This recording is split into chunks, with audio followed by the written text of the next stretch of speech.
Pan-Arabism and British Policy.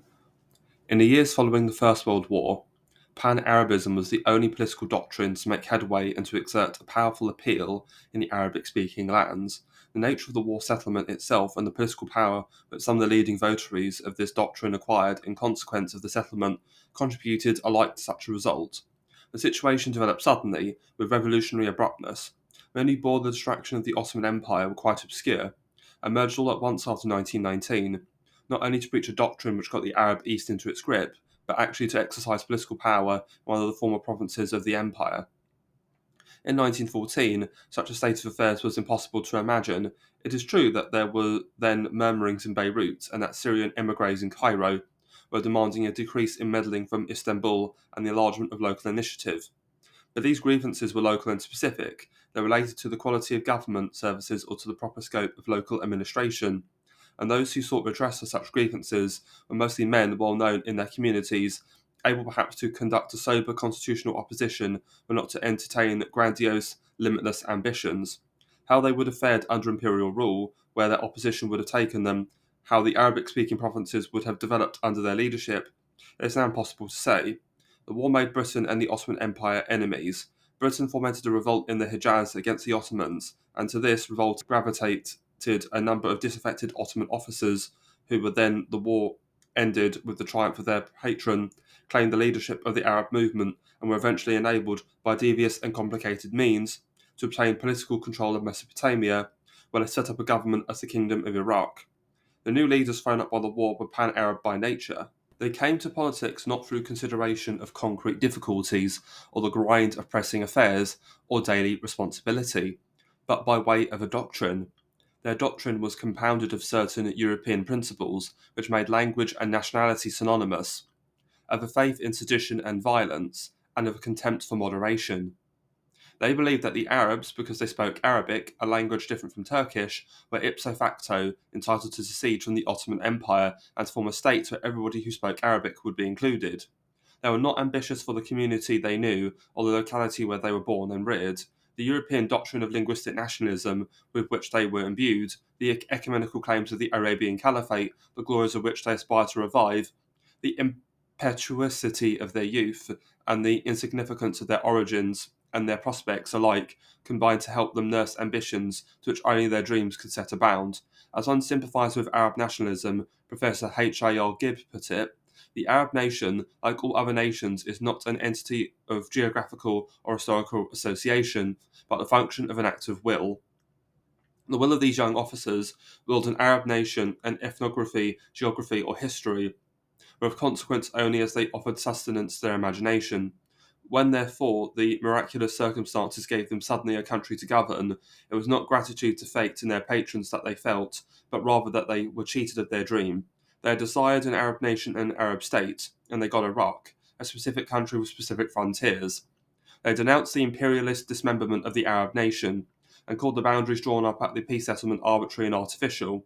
This was indeed true, for what otherwise can boundaries be when they spring up when none had existed before?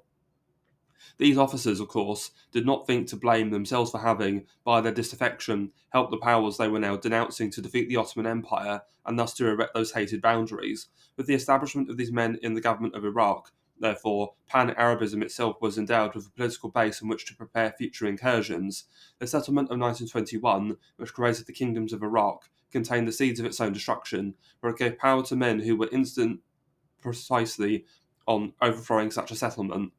The ambitions of these men were, to start with, confined to the Fertile Crescent, so-called Iraq, Syria, Palestine, and the Lebanon, the stage of which, during their youth under the Ottoman Empire, their dreams were accustomed to play.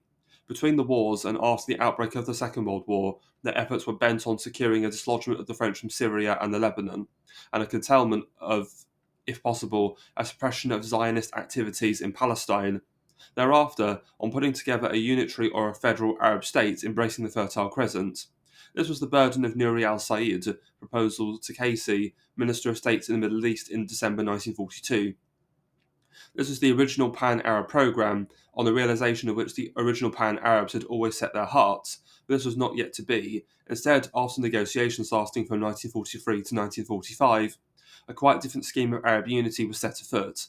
In this scheme, there was no amalgamation or federation of states. It provided rather for an alliance of sovereign states in which unexpectedly Egypt figured as the leader.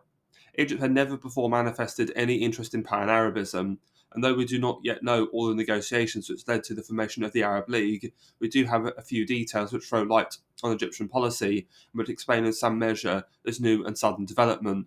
A pan-Arab policy for Egypt seems to have been throughout the handiwork of King Farouk and some of his entourage.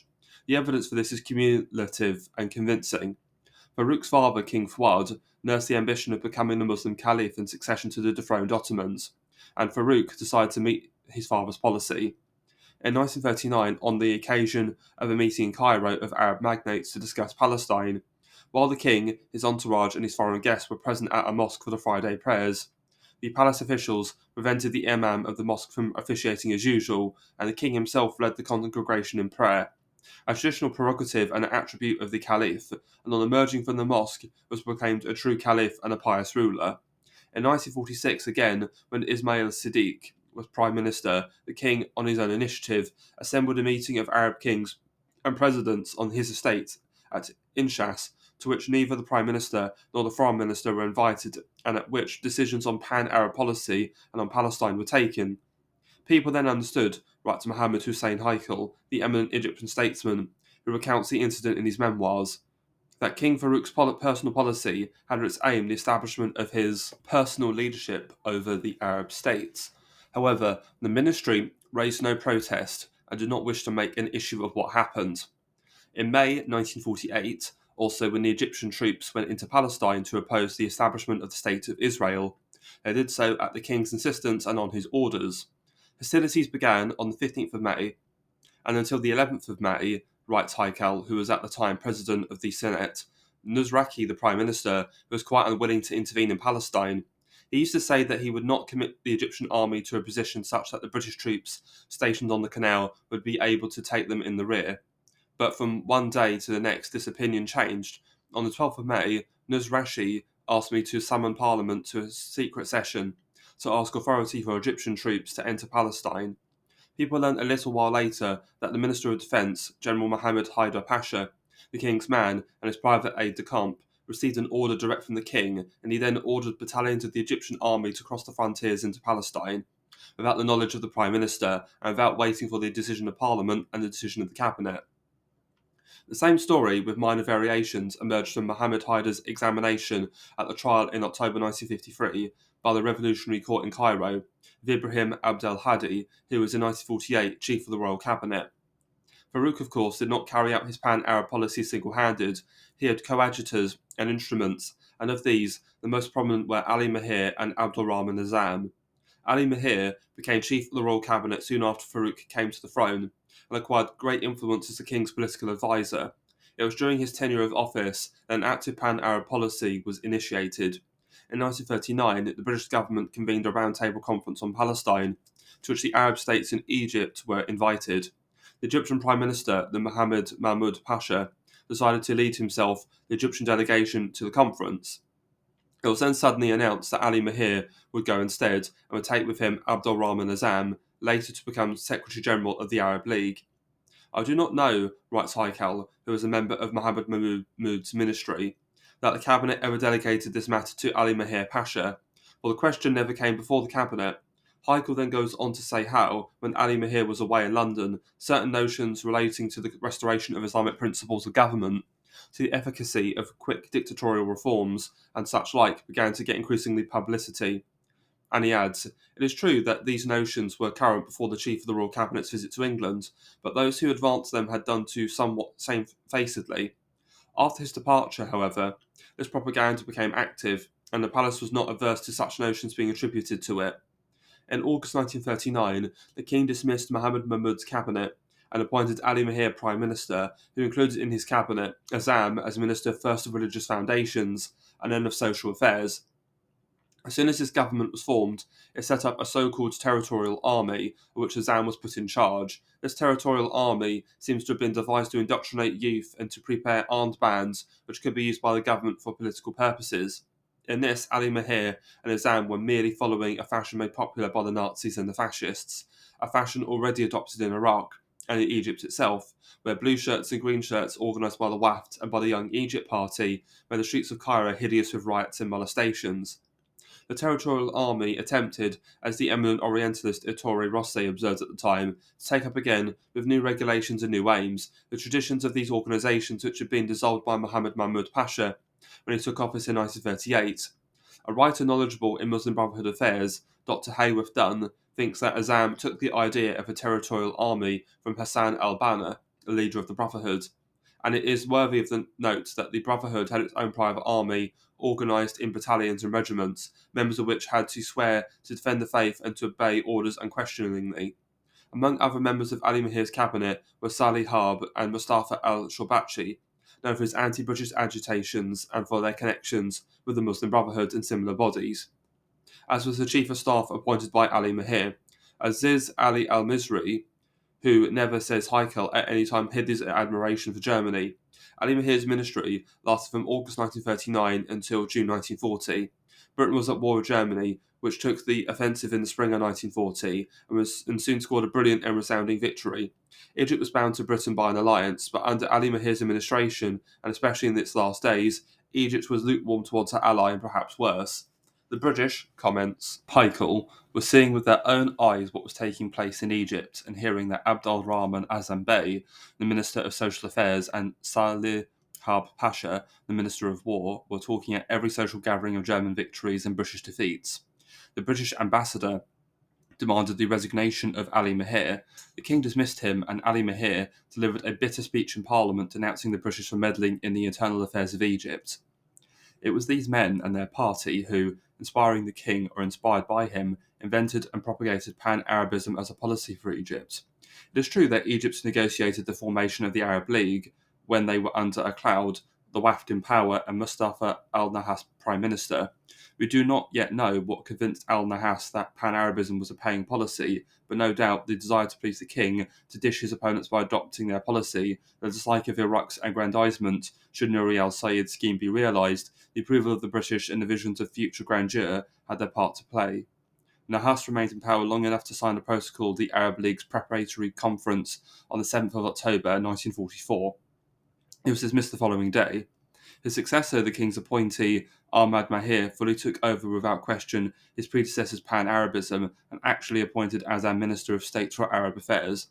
It was the king, clearly, who had set his heart on such a policy. It originated with him or with men who were out of either personal ambition or doctrinaire conviction, conceived the dream of an authoritarian Muslim state in Egypt, embracing gradually all the Arabs and perhaps in the fullness of time all the Muslims. Their inspiration was not strictly the same as that of the original Pan-Arabs, but this is not to say that they contradicted each other. The ideal of the Pan-Arabs was authoritarian also. They desired to transform the heterogeneous, fissiparous and sceptical populations of the Fertile Crescent to the likeness of their dream, with all differences suddenly annihilated, and external unity the emblem of a deeper, still more fundamental internal unity. One state, one nation, one creed. It is said that Pan-Islamism and Pan-Arabism are contradictory. Owing to a historical accident, the Pan-Arabs had acquired the reputation of being opposed to Pan-Islamism. Pan-Islamism was used by the Ottomans to provide a support for their empire. When the Pan-Arabs rose in rebellion, they necessarily had to emphasize the opposition between Pan-Arabism and Pan-Islamism. In Egypt, of course, there was no place and no need for such opposition. The enemy was Britain, not the Ottoman Empire. Islamic sentiment and Islamic solidarity gave body and passion to the struggle against the foreigner. A remarkable illustration of this appeared in a prayer written by Hassan al-Banna, the leader of the Muslim Brothers, for the use of his followers. O God, Lord of the creation, who giveth assurance to the insecure, who humbleth the vainglorious, and who layeth low the tyrants, accept our prayer and answer our call. Enable us to obtain our right and give back to us our freedom and independence. O God, those British usurpers have occupied our land and made free with our rights. They have oppressed the country and spread evil in it. O God, they turn their intrigues away from us, weaken their strength and disperse their hosts. Annihilate them and those who have helped them to victory, or evaded them, or have made peace with them, or have befriended them, in a manner worthy of an all-powerful and majestic one. O God, let their actions rebound on them, let calamities descend on them, humiliate their kingdom, release your land from their power, and let them have no sway over any of the believers. Amen. Here we see well exemplified the general character of Islam as at once a political and religious creed. The Pan-Arabs desired the unification of the Arab lands, a desire to expel the foreigner. Their aims are acceptable to and indeed mandatory on Muslims, for the Arab world is the cradle of Islam, and to expel the foreigner from it is a meritorious action. Such is the agreement in principle between Pan-Islamism and Pan-Arabism. It explains how the original Pan-Arabs in the Fertile Crescent, though different in outlook and assumptions from Farouk and his advisors, could effect some kind of junction with them and sign, after long and difficult negotiations, the Pact of the Arab League. At this further stage in the progress of Pan-Arabism, the revisionism implicit in the settlement of 1921 became explicit.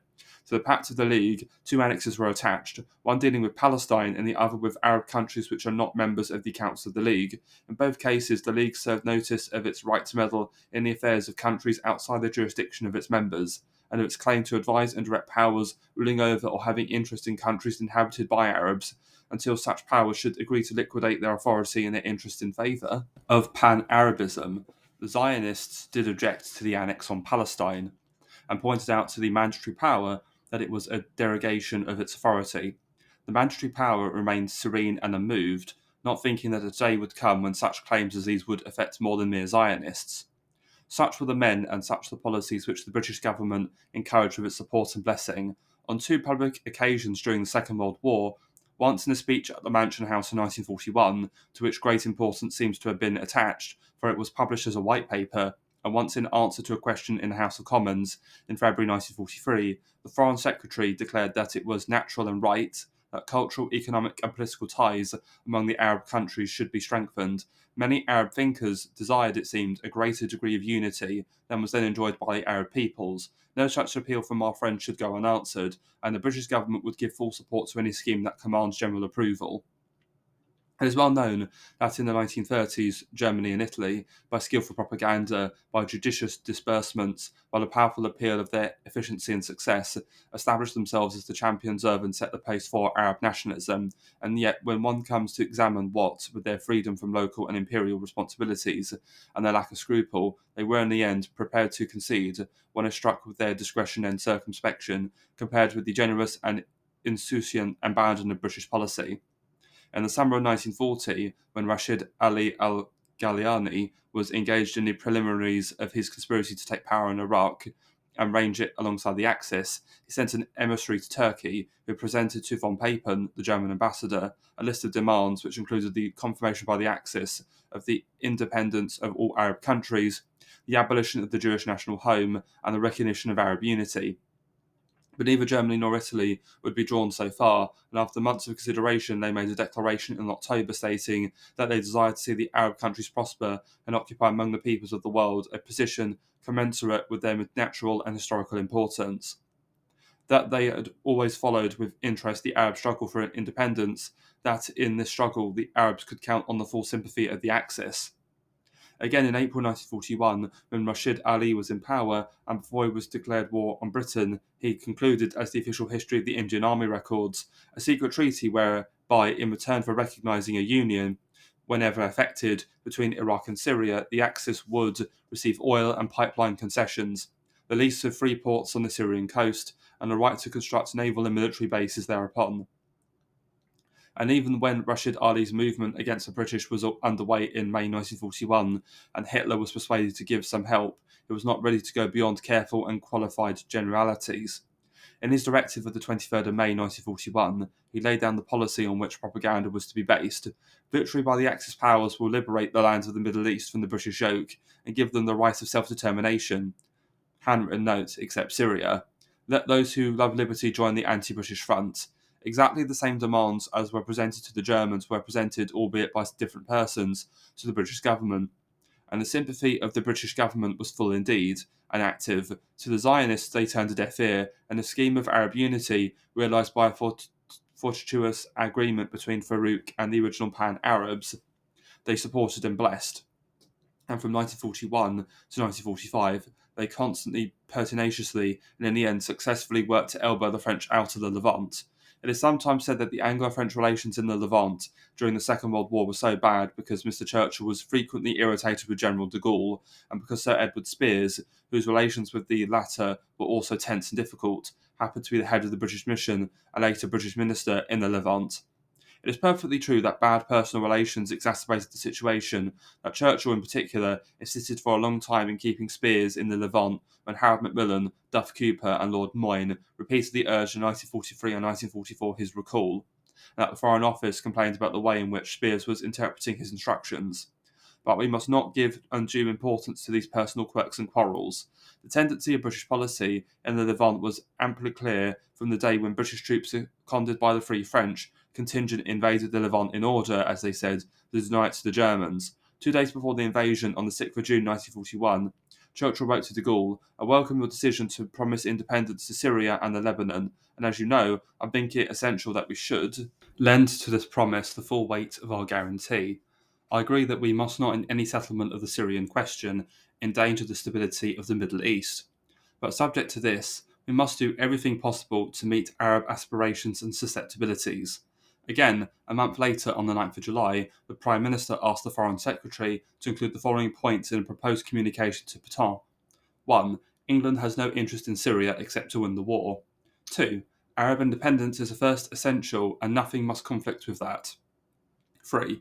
De Gaulle will keep alive the fact that without prejudice to Arab independence, France will have the dominant privileged position in Syria among all European nations. 4. We are all committed to Arab independence.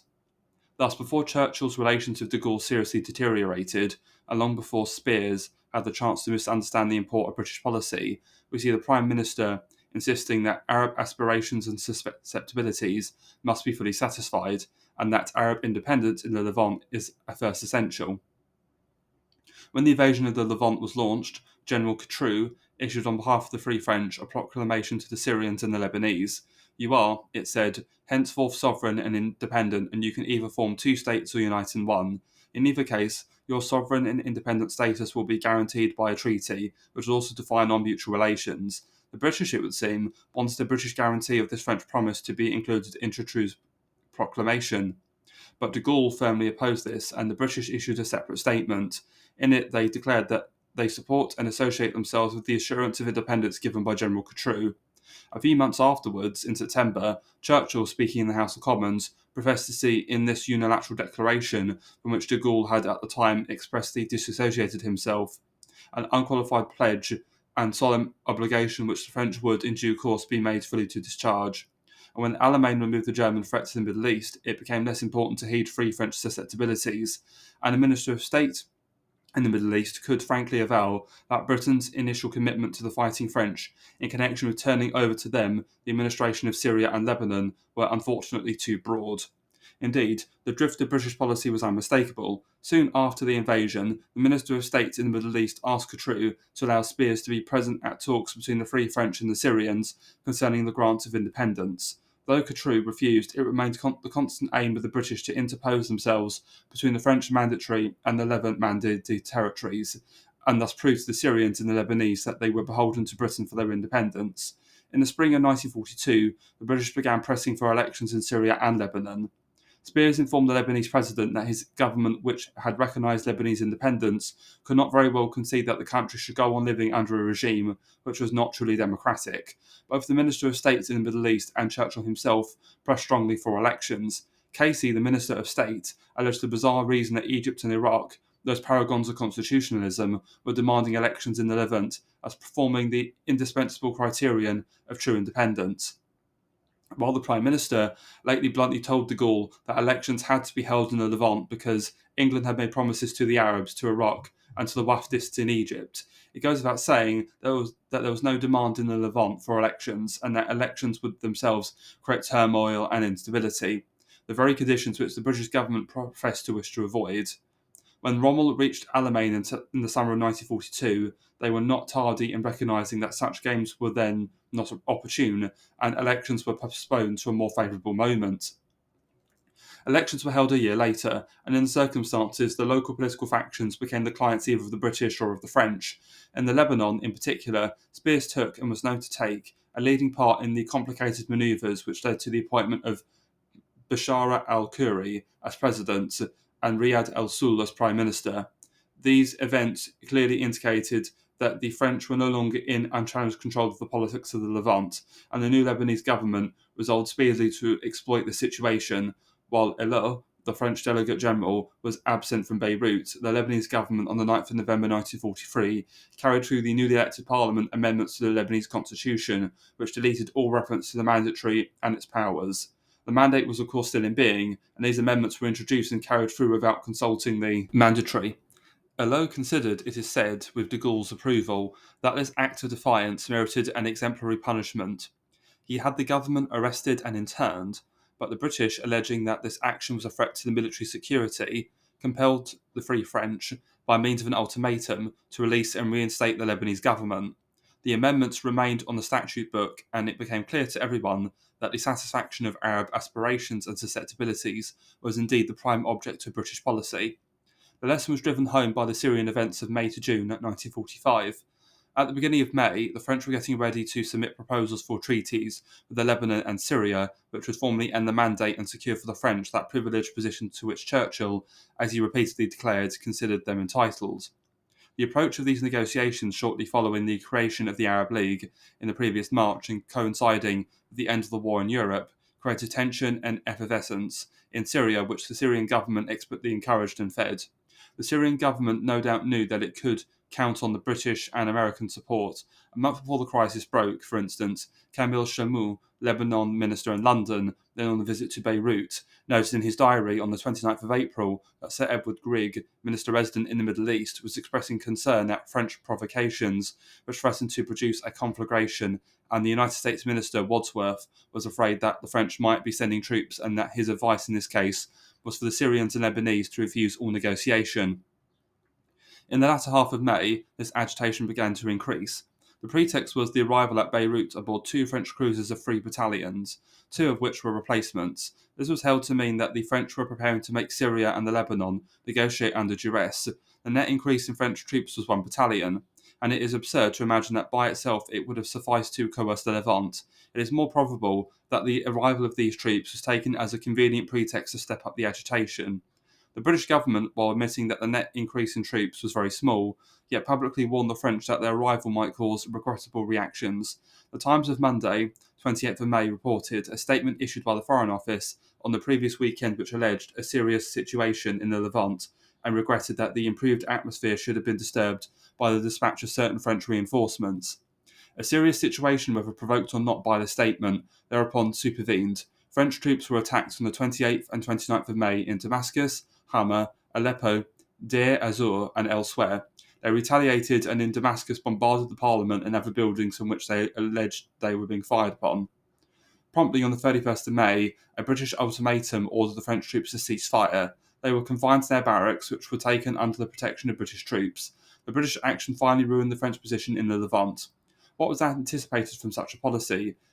It is all right, declared Lord Strabogy in the debate in the House of Lords on the events of November 1943, for General Spears to be carried shoulder high by the mob in Beirut, and for us to have messages of congratulation from Middle East potentates, but I am thinking of the future.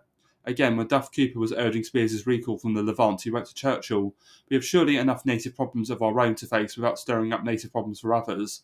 What then of the future? We may not doubt that British diplomats and statesmen debated among themselves what policy was most likely to safeguard the substantial British interests in the Middle East, and that this tender attention to Arab aspirations and susceptibilities they felt to be their best protection. This policy also had another advantage. It presented no difficulty, either in theory or in practice. It assumed that the triumph of Pan-Arabism was inevitable, and seeking an alliance with the inevitable. It hoped to reap the benefits of such a mighty connection, but unfortunately it was a bogus policy, since the inevitable is the ally of nobody. Having helped the triumph of the inevitable in the Levant, what stance should the British adopt when it rose to confront them in Iraq and Palestine in Egypt? What rejoinder was possible to Duff Cooper's observation? Unluckily, the starkness of this prospect seems to have been ridden by the beguiling theories and false hopes. Of these theories there are many, variant, official and unofficial. The Arab League, as Lord Altrincham, who was the Minister of State in the Middle East from the assassination of Lord Mine until 1945, and said in an address at the Sorbonne in May 1947, was encouraged by Britain, but he claimed that it was an autonomous power created by the Arabs themselves and represented their unanimous resolve to act independently in world affairs. Theirs was an ancient civilization now being reborn, and it was possible to capture their friendship and goodwill by helping them in this enterprise. Lord Altrincham buttressed his hopes by a curious argument.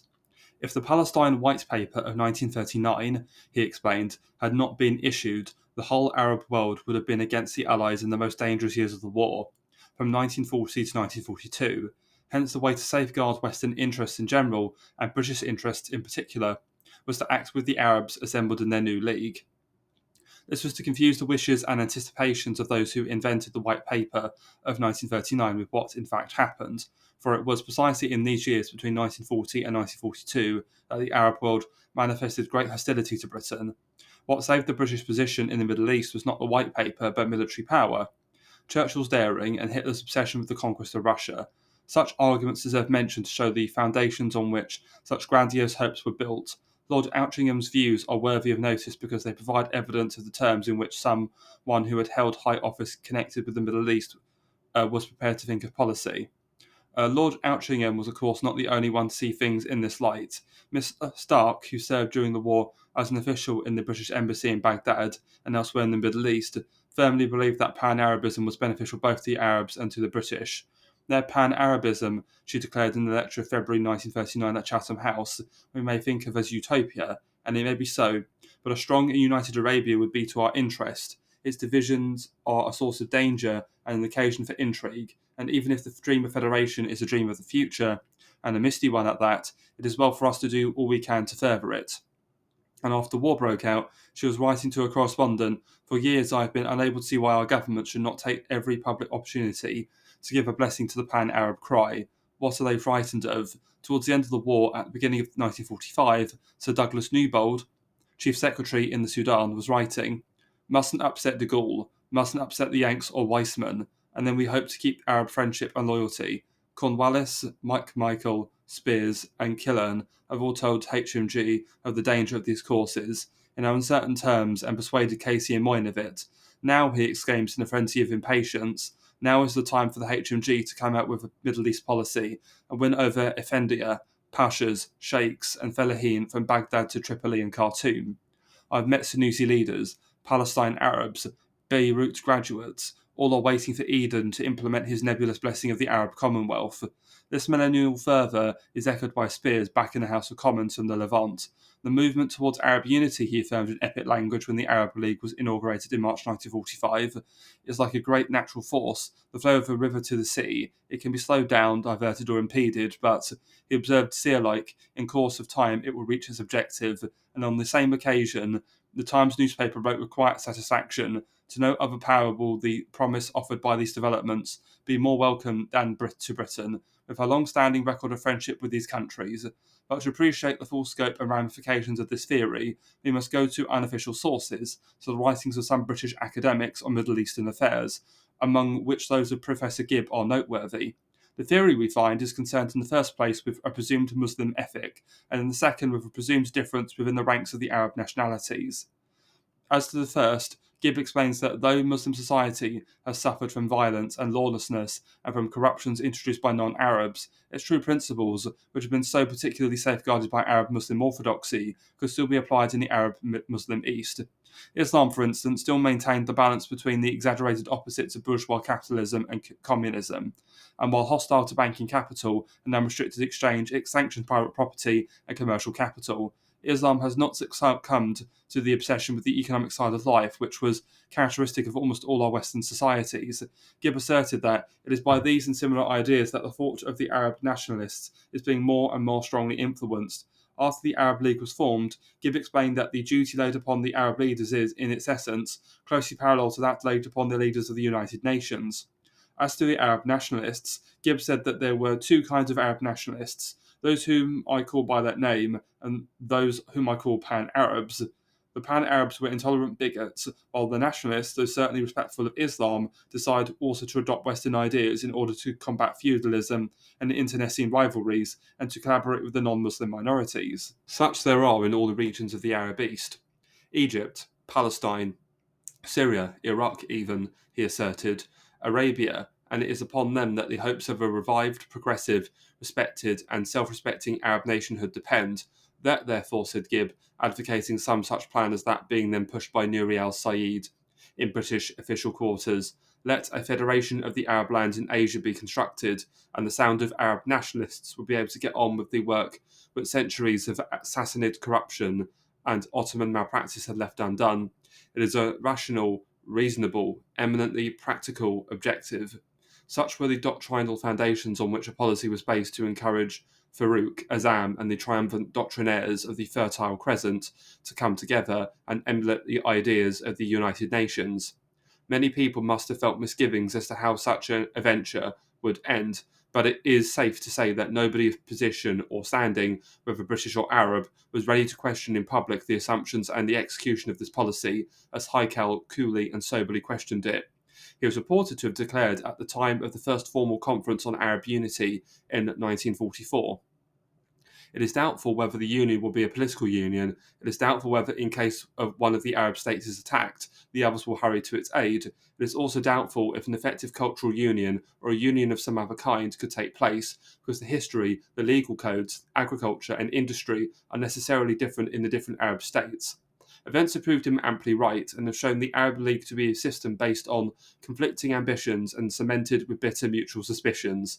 The Pact of the League proved to be a device designed not so much to bring about Arab unity as to keep the so-called Arab states at arm's length from one another, but British policymakers came to see Middle Eastern questions such as the Palestine problem or Anglo-Egyptian relations or Anglo-Iraqi relations as so many inseparable parts of one large and fundamental issue, that of Anglo-Arab relations. This view of Middle Eastern policy is exemplified by an official report which Smith Stark and one of her colleagues wrote in 1941. Our aim, they said, should be to make nationalism friendly, and went on, we feel that it cannot be too clearly stated nor too often repeated that there is only one problem at the root of all our relations with the Arab world. This is the absence of any clear statement from HMG of their intentions towards Arab nationalism. The future of Syria and Arab Confederation, and still unresolved problem of Palestine. Seen in this way, relations with the Arab world were, however, amenable to no possible negotiation or settlement.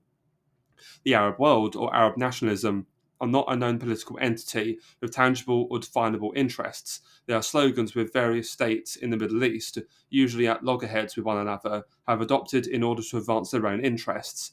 As for British interests, they were lost in the marshy wastes of this pan-Arab ideology, entangled and smothered in pan-Arab intrigues and combinations, but it is the British themselves who cheerfully led the way into these wastes. It was they who eagerly sought these entanglements. The rational, reasonable, and eminently practicable objective has failed of its attainment, and the policy which sought to promote it is now dust and ashes. It disintegrated on the battlefields of Palestine in 1948. 3 years after the foundation of the League, Hodi Mihi Bidal warned Britain when the French Consultative Assembly debated the Syrian affair in June 1945, cras tibi. It proved a swift reckoning. Policies are meant to succeed. If they fail, then they are bad policies, unless, that is, new and powerful circumstances which could not have been foreseen impinge to falsify calculations and upset expectations.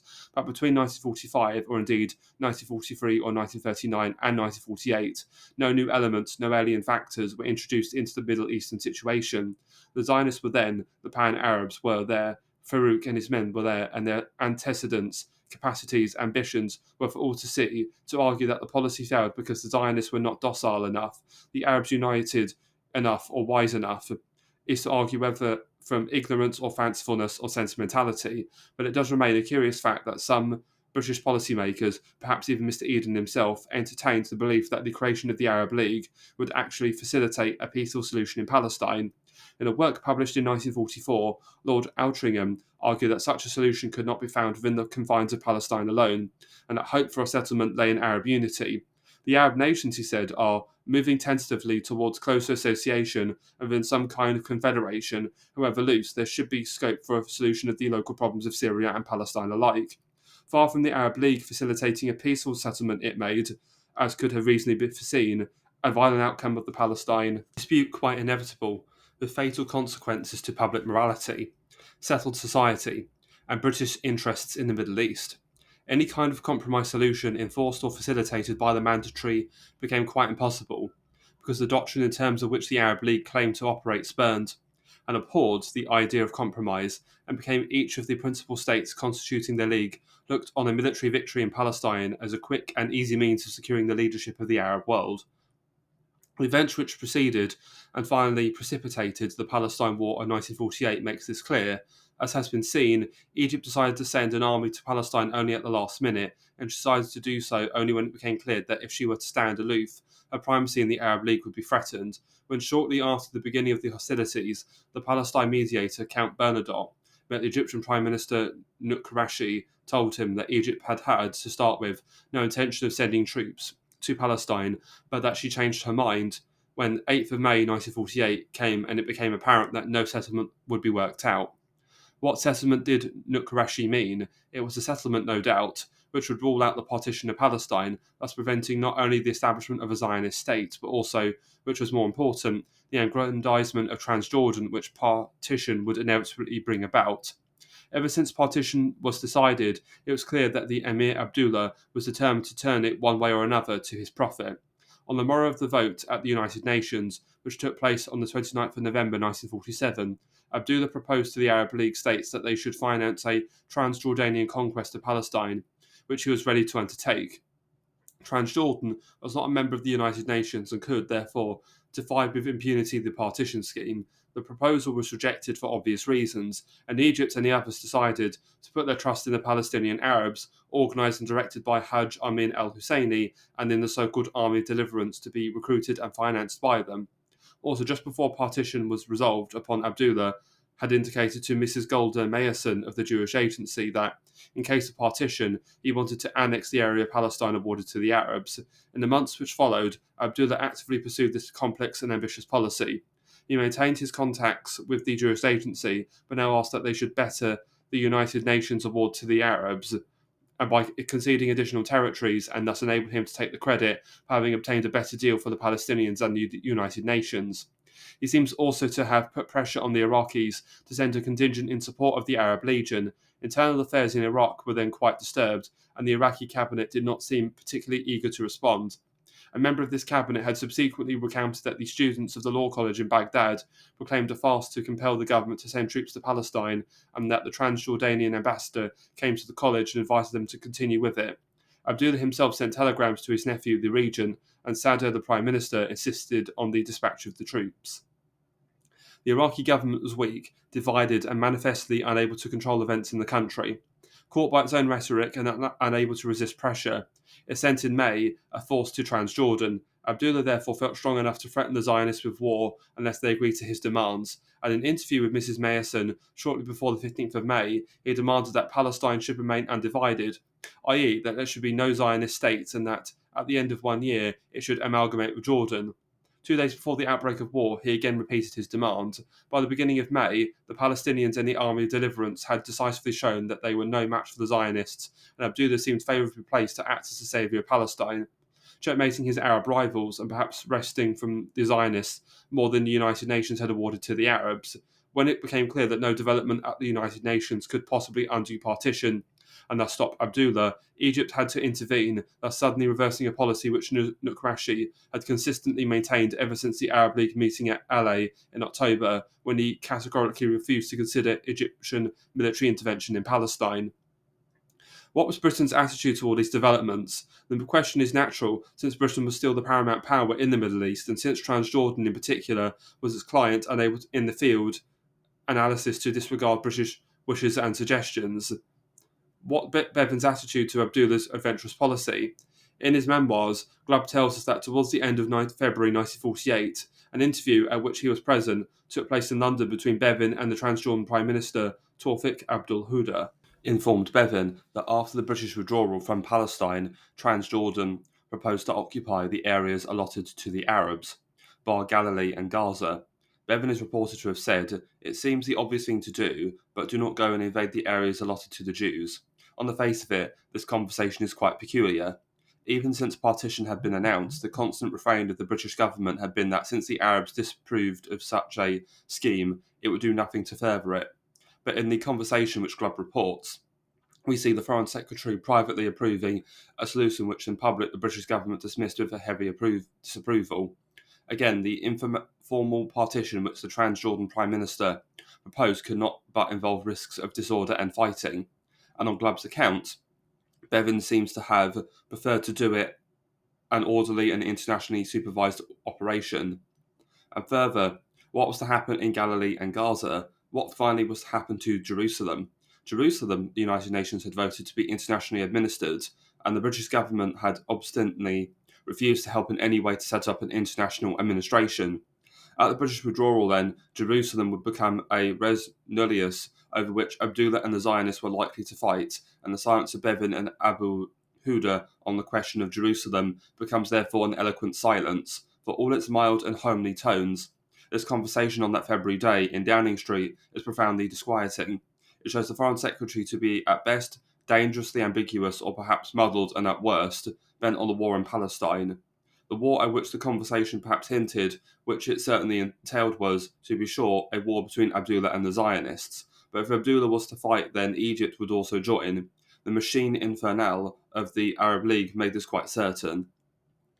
A sidelight on British policy is possibly provided by a letter from Fadil al-Jamali, who was the Iraqi foreign minister at the time of the abortive Anglo-Iraqi Portsmouth Treaty in 1948.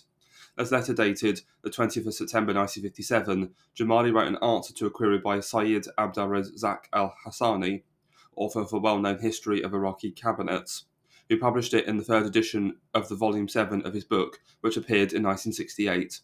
Hassani had asked whether the Portsmouth Treaty had contained a secret appendix relating to Palestine. Jamali wrote of a meeting which took place in his room at Claridge's Hotel in London after the treaty was signed, on the 15th of January 1948. At this meeting, there were present Bevin and his advisers, and on the Iraqi side, Jamali himself, Salih Jabir, the Prime Minister, and Nouri al-Said. Jamali declares that agreement was reached on the following points: speeding up the supply of the weapons and ammunition ordered from the British government, supplying the Iraqi police with automatic weapons sufficient for 50,000 policemen. The purpose was to arm the Palestinian fighters to enable them to participate in the liberation of Palestine. It was also agreed that the Iraqi forces would enter every area evacuated by the British troops, so that this would embrace the whole of Palestine, in cooperation with Palestinian fighters, so that a Jewish state would not be formed. Jamali adds, this is what was agreed, and what was completely laid aside when the Portsmouth Treaty was turned down. Another Iraqi ex-minister discusses these Anglo-Iraqi negotiations in his memoirs. The Iraqi negotiators, writes Khalil Khanna, found in Bevin a readiness to cooperate on the Palestine issue and reached an agreement with him to form 2 Iraqi divisions to be stationed at the Transjordan frontiers, ready to march on Palestine after the British withdrawal. Khanna, however, though very close to Nouri al-Said, did not take part in these negotiations himself, and may have been anxious to vindicate, in retrospect, the Portsmouth Treaty policy by arguing that it led to the tangible advantages in the Palestine question, which were lost when the Iraqis repudiated the treaty. What possible advantage could Britain derive from war in Palestine? For even if the Zionists were defeated and humbled, the Arabs could not win. It was not Arabs who were fighting in Palestine, but the Arab Legion, the instrument of Transjordan, and the Egyptian army. Egypt could win, and Transjordan would join the Zionists in their discomfiture, or Transjordan could win, and then Egypt would be humiliated with the Zionists. In either case, the British had to choose between befriending Egypt or befriending Transjordan. The Palestine War brought to the fore and made acute an issue which Eden's Arab League policy disastrously slurred over and disguised. After the mad outbreak arbiter over the Palestine War, as Azam felicitously described it in retrospect, the issue became inescapable and had somehow to be resolved. It fell to Eden to resolve it. By negotiating the Baghdad Pact in 1955, he made a necessary choice. In befriending Iraq, he alienated Egypt, but to govern is to choose. It could have been argued between 1955 and 1958 that the makers of the Baghdad Pact had at last abandoned the policy which led to the encouragement of the Arab League. If so, it was a return to common sense and prudent calculation. Friends made friendly by the persuasion of tangible interests, by reckoning of risk and advantage, by a provident quest for military and economic security. Such is a conceivable objective of foreign policy. But in fact, it did not prove possible for the British to extricate themselves from the quicksand of a doctrinaire venture. Years of official Pan-Arabism meant that the Middle Eastern political debate was securely confined within the Pan-Arab groove. When the Baghdad Pact was made, its Arab enemies denounced it as betrayal of the Pan-Arab cause. To reply to them when they became vociferous at the time of the Suez operation, Nouri al-Said made a long broadcast in December 1956. The burden of his argument was that communism, Zionism, and France were allies against whom Iraq had always fought and will always fight. Iraq, he said, was the only true servant of Pan-Arabism. How can those, he asked, who maintain the frontiers created by imperialism, here alluding to Syria and the well-known Pan-Arab argument that all the frontiers in the Fertile Crescent were artificial and arbitrary, be called patriots and nationalists? It may be that the Iraqi minister was trying to pay back his enemies in their own coin, but it is as probable that he was sincere in what he said. The call to Arab nationalism, he declared at the end of his broadcast, is not something new and accidental with me. It is my very being, in which I am proud, which I seek to protect and to tend, whether I am in power or not. If such has been my way in my youth and in my middle age, it is not quite strange that I should remain the same in my old age. This is quite true, and to the extent that it was true and represented the terms in which, whether from habit, inclination, or necessity, the rulers of Iraq talked to politics, this engagement from the quicksand proved impossible. Between 1955 and 1958, Britain found herself being involved by her Baghdad Pact ally in those Pan-Arab complications which were the damnosa hereditas of earlier British policy. Iraq, drawing support from Britain, and Egypt from the Soviets, confronted one another in a gladiatorial posture over the Middle East. The members of the Baghdad Pact had willy-nilly to support Iraq intrigues in Syria and Lebanon. Intrigues stemming from Iraq's Pan-Arab ambitions led to the successive Egyptian counter-intrigues, likewise stemming from Egypt's Pan-Arab ambitions to give the Soviets, against whom the pact was directed, a firmer footing in the Middle East. The coup d'etat of the 14th of July 1958, itself indirectly brought about by the Iraqi ambitions in Syria, in putting an end to the monarchical regime in Baghdad, at last ended, for good or evil, the British involvement with Pan-Arabism.